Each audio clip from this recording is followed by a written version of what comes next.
So you're staring at a rack full of cables and suddenly realize your old mixer can't keep up with the new streaming setup, the extra vocal mics, and the fact that your drummer now insists on in-ear monitors. You click on the PreSonus StudioLive Series 324 are thinking it'll solve everything, but half the listings you open look great on paper and feel terrible in the room. I get it, you don't want another digital miracle that takes 3 hours to recall and still clips when the singer leans in. Link is in the description if you want to check the product details on Amazon. This mixer isn't for the guy who just needs a simple splitter, it's for the engineer who's outgrown a small analog board and now needs recallable settings, multiple headphone mixes, and a way to record rehearsals without swapping cables every song. The 24 locking combo inputs give you enough mic pres for a full band plus 2 extra channels for a talkback mic and a click track, which is exactly the kind of detail that matters when you're setting up in a basement with 3 amps running at once. The fat channel on every strip, vintage EQ and compressor modes included, means you can dial in a punchy vocal sound without digging through menus mid-set, something that's way harder to do on a budget digital board where the EQ is buried behind 3 layers of screens. Where this mixer actually saves time is scene management. If you run rehearsals, open mics, and weekend worship sets, you'll appreciate SceneSafeU can load a recall in under 5 seconds instead of scrolling through presets while the band waits.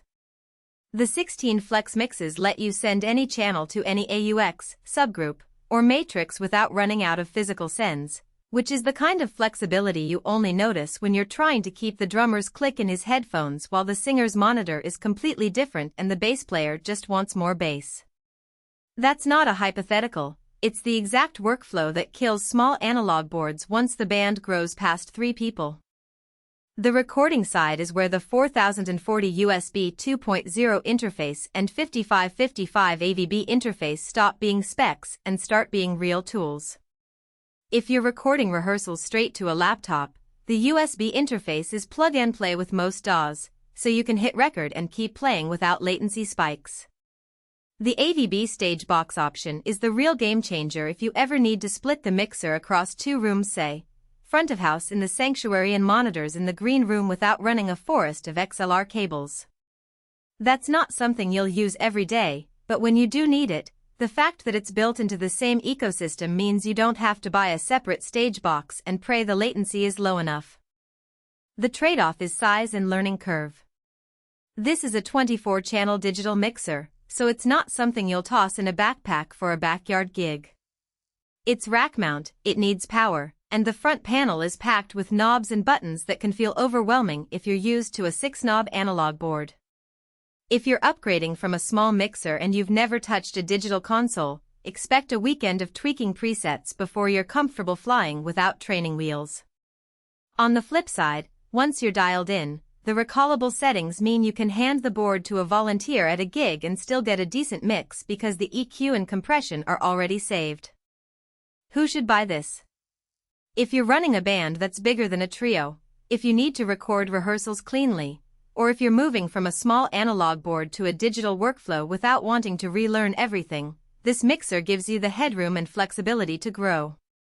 It's also the right choice if you're tired of swapping cables every time you change a monitor mix. Those 16 FlexMixes are genuinely useful once you start running multiple headphone sends. Who should skip it? If you're a solo artist who only needs 4 channels and a simple USB interface, you'll overpay for features you won't use. If you're not comfortable with digital recall or you're on a tight budget, the learning curve and rack space might not be worth it. And if you're locked into an ecosystem that already has a digital mixer you like, the AVB stage box won't help unless you're expanding your setup. Bottom line, the PreSonus StudioLive Series 324 is the kind of mixer that stops feeling like a purchase and starts feeling like an investment once you're past the initial setup. It's not the cheapest option, but it's the one that actually grows with your needs instead of forcing you to upgrade again in a year. If that sounds like your situation, check the link in the description and decide for yourself.